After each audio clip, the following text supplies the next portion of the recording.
You've made it past security, checked bags on the belt, boarding pass in hand. Everything's smooth until a TSA agent walks out holding your suitcase like it just committed a federal crime. Inside, not a weapon, not a battery, just a can of cooking spray, or a bottle of glue, or that old curling iron you've flown with a dozen times before. Sound ridiculous? Most travelers would agree. But in 2025, while TSA rolled out a wave of new bans, here's the truth. Some of the strictest rules have actually been around for years, quietly, silently, and they're still catching people off guard, one harmless item at a time. In this video, we're diving into everyday things you didn't realize are banned and the surprisingly serious trouble you could get into if you pack them wrong. It seems harmless, right? You toss your power bank into your checked bag, zip it up, and move on. It's just a battery. What could possibly go wrong? A lot, actually. On January 28, 2025, a fire broke out on board Air 391 while it was still on the ground, preparing for takeoff. The culprit? A damaged lithium-ion power bank stored in the overhead bin above row 28. It overheated, ignited, and forced the crew to activate emergency procedures right there at the gate. 7 passengers were treated for injuries. Thankfully, the situation was contained before the plane ever left the runway. And that was in the cabin, where people saw smoke, grabbed extinguishers, and responded fast. Now imagine the same thing happening in the cargo hold. No one sees. No one reacts. That's why TSA has a firm no-go policy. Never pack lithium-ion power banks in your checked baggage. If you're carrying a spare lithium battery not installed in a device, it must go in your carry-on only. Most airlines cap the limit at 100 watt-hours or 160 with prior approval. Terminals must be covered, and loose batteries need to be in a protective case. Thinking you can sneak it into your checked bag? Don't. TSA scanners are trained to catch it. Best case scenario, your bag gets flagged, pulled, and opened. Worst case, you delay the entire flight. And yes, you can be hit with a civil fine of up to $1,500. One small battery, enough to ground an entire plane. They're small, easy to pack, easy to forget. But vape devices are one of the fastest ways to get flagged by TSA and possibly kicked off your flight before it even leaves the gate. Why? Because vapes, like power banks, use lithium-ion batteries. Some also carry flammable liquid. Combine the two in a pressurized cabin and you've got a flying fire risk. TSA's rule is clear. All vapes must go in your carry-on. Not in checked bags, not stashed in shoes, not buried at the bottom of your suitcase. Carry-on only. Powered off, ready for inspection. And whatever you do, don't use them on the plane. One passenger on an Alaska Airlines flight lit up in the lav mid-flight. The smoke set off the alarm, and the captain got on the PA to announce he'd turn the plane around if it happened again. That's not a bluff, it's a federal violation. You might not be arrested, but you can be fined, banned, or flagged for extra screening on future trips. The liquid? Same deal as shampoo. 3.4 ounces max, sealed in a clear plastic bag. So if you vape, treat it like a live wire. Carry it right, don't touch it in flight. And maybe consider a nicotine patch, because nothing wrecks a vacation faster than triggering a fire alarm at 35,000 feet. It looks innocent enough. A travel-size hairspray, maybe a can of deodorant, or that trusty cooking spray you always bring for Airbnb breakfasts. But inside that little metal can, compressed gas under pressure. And in the world of aviation, that's a red flag waiting to hiss. Not all aerosols are banned, but it depends entirely on what they are and where you put them. If it's a personal item under 3.4 ounces, like dry shampoo or deodorant spray, it's allowed in your carry-on, as long as it follows the standard TSA liquid rule. Some non-flammable types can even go in checked bags in small amounts.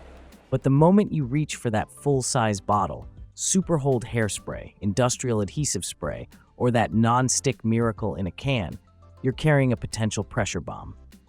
Many aerosol products are filled with butane, propane, or other flammable gases. In the pressurized cargo hold of a plane, that mix can go very wrong, very fast. That's why TSA bans these entirely from checked baggage. If the label is unclear or worn off, your bag's getting pulled. And then there are the no-goes, sprays banned in any form. Think insect repellent, bear spray, spray paint, even if it's brand new and factory sealed. TSA doesn't negotiate with compressed danger. Neither does the FAA. In 2023, a traveler at Nashville Airport threw a can of bear spray in the trash after realizing it wouldn't make it past security. A janitor accidentally punctured it. The terminal had to be evacuated. Firefighters responded. Flights were delayed. One can. Big mess. So here's the rule. If it sprays, spins, or hisses under pressure, read the label. If it's flammable, oversized, or looks like it belongs in a hardware aisle, leave it at home. And if you think regular glue might be safer, just wait until you hear what happened with a tiny bottle of nail adhesive at DFW. You probably wouldn't bring fireworks onto a plane, right? But what about a few party poppers? Birthday sparklers? Maybe a tiny novelty smoke bomb wrapped in foil that you didn't think twice about? Every year, people pack exactly those things without realizing they've just triggered federal explosives regulations.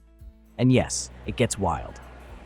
In December 2024, TSA agents at LAX opened a carry-on and found 82 fireworks, 2 fake guns, 3 knives, and a can of pepper spray. The traveler's excuse? It's for a party. The result? The terminal shut down, the bomb squad was called in, and flights were delayed for hours. Sound like an April Fool's joke?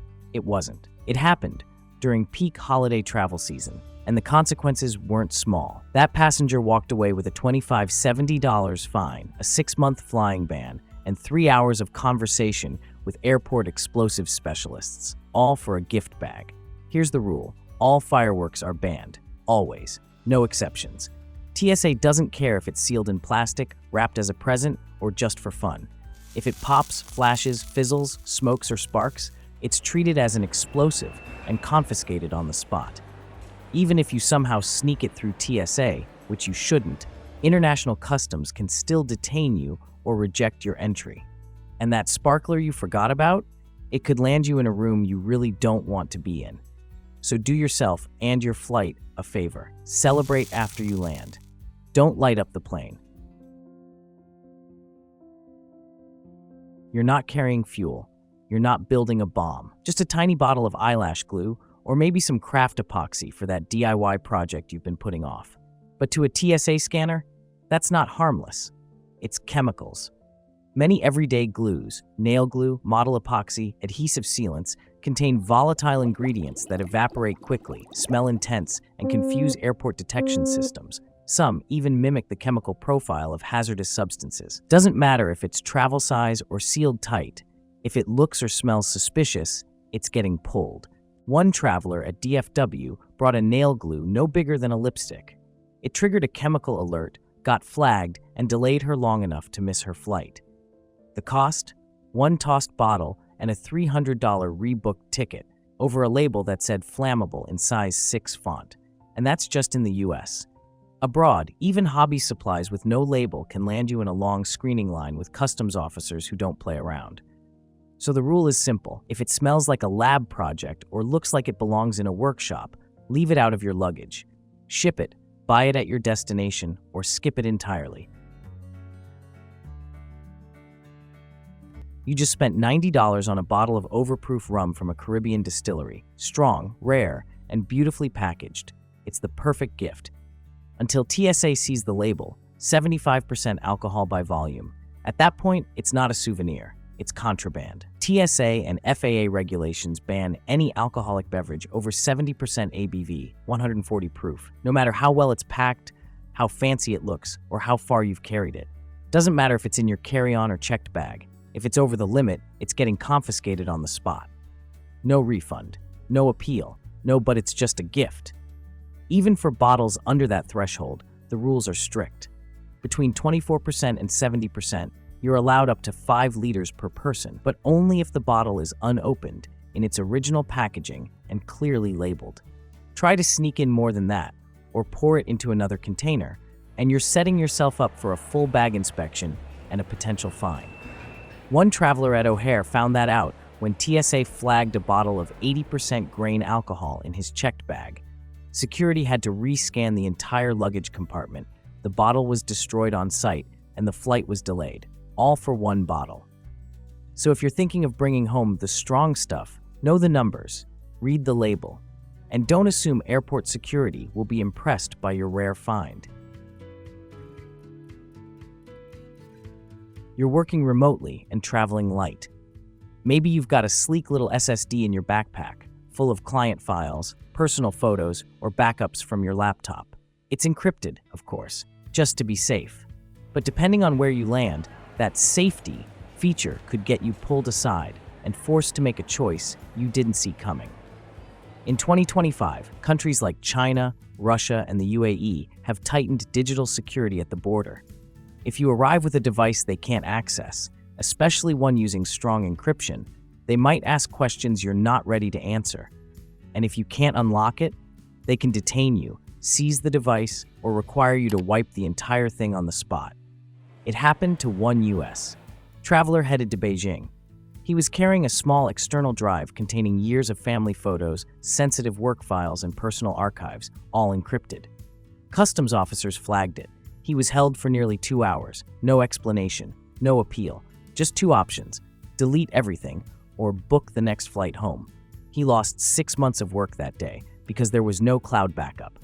Even in the US, TSA has started pulling aside devices that raise digital red flags, drives with no label, foreign encryption software, suspicious metadata. They won't seize it, but you will be questioned. So here's the move. If you're traveling with sensitive data, store it in the cloud. Bring a clean, minimal device. And if encryption is necessary, wait until you've arrived to turn it on. Because while your drive won't set off a metal detector, it can still derail your entire trip. It starts off innocent. Maybe it's a few mangoes from your aunt's backyard, a bag of dried sausage wrapped carefully for your cousin, or just a single banana you picked up during a layover and forgot you even had.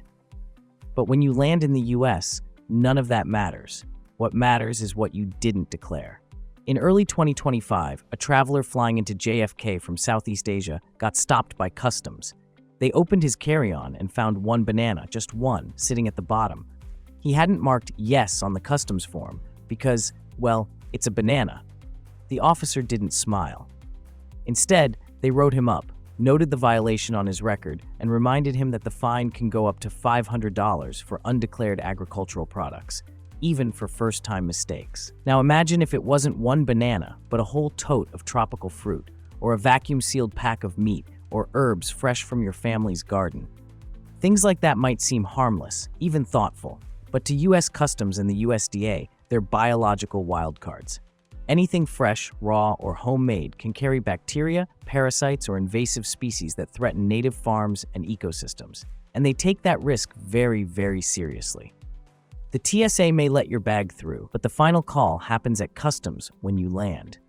And if they find something you didn't declare, no matter how small, you could be fined, interrogated, and flagged for additional screening on future trips.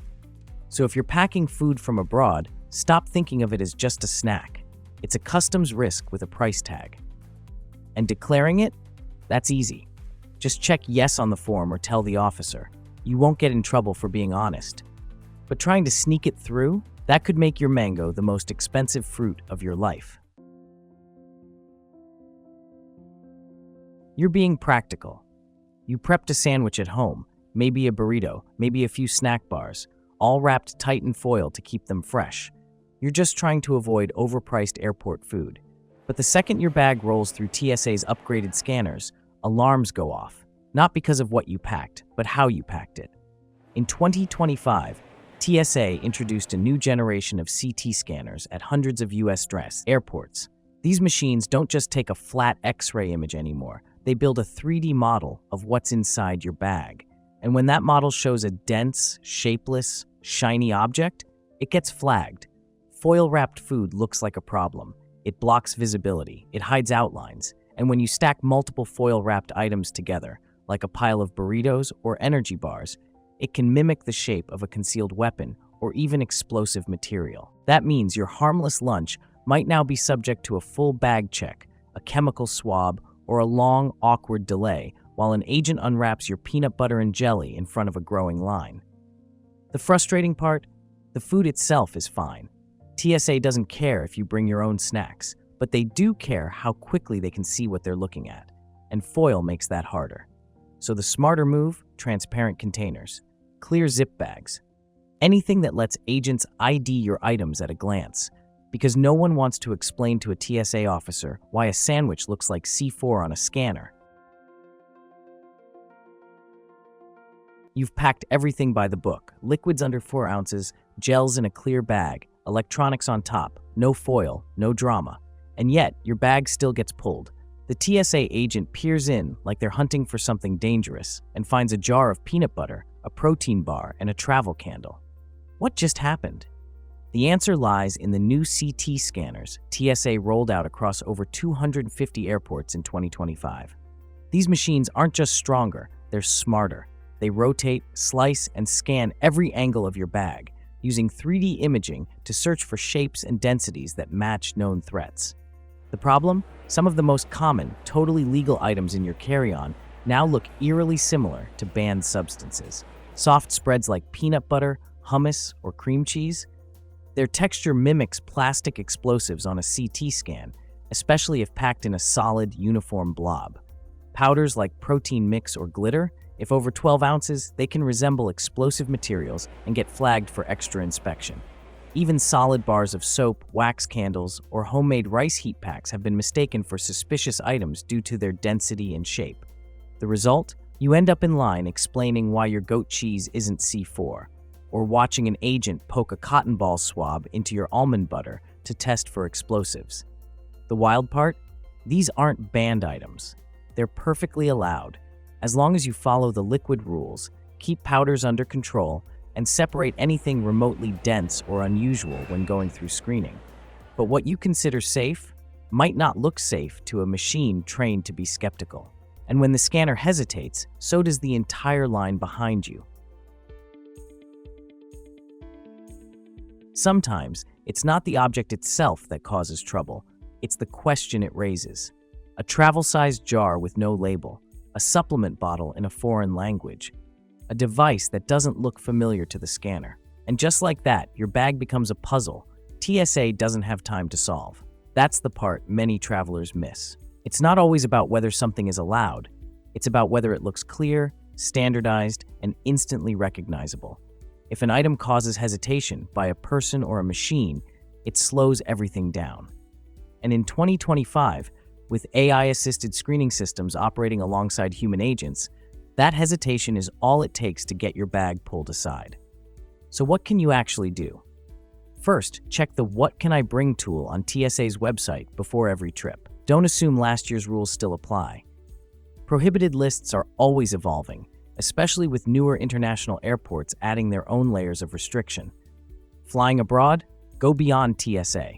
Check ATA's Dangerous Goods Guide or the specific rules of your airline, especially if you're carrying anything unusual, from vitamins to power banks to herbal remedies.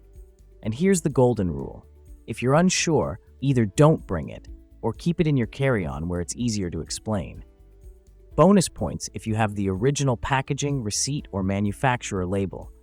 Those small details can be the difference between a smooth check-in and a long conversation in a little gray room. Because in today's airport security world, clarity is king. And nothing gets flagged faster than an item that makes people guess. So now you know. From power banks and cooking spray to fireworks, foil-wrapped sandwiches, and even a rogue mango, what seems harmless at home can get you stopped, fined, or grounded before you ever reach the gate. And it's not about fear, it's about reality. Batteries overheat, liquids leak, unlabeled snacks trigger scanners. TSA doesn't need you to love the rules, they just need you not to gamble with them. The truth is, most people don't get caught because they're careless. They get caught because they assume, it should be fine. So next time you pack, don't assume. Double check. Use the TSA What Can I Bring tool. And if something looks even a little sketchy, either leave it out or be ready to explain it calmly, clearly, and in front of a line of strangers. Now I want to hear from you. Have you ever had an item confiscated that totally caught you off guard? Or nearly missed a flight because of something small and silly in your bag? Drop it in the comments. Your story might save someone else's trip. And if this helped you dodge a $1,500 fine or a surprise TSA room tour. Give it a like, share it with that friend who still packs full-size shampoo, and hit subscribe for more travel intel that actually matters. Fly smart, pack light, and if in doubt, skip the mango.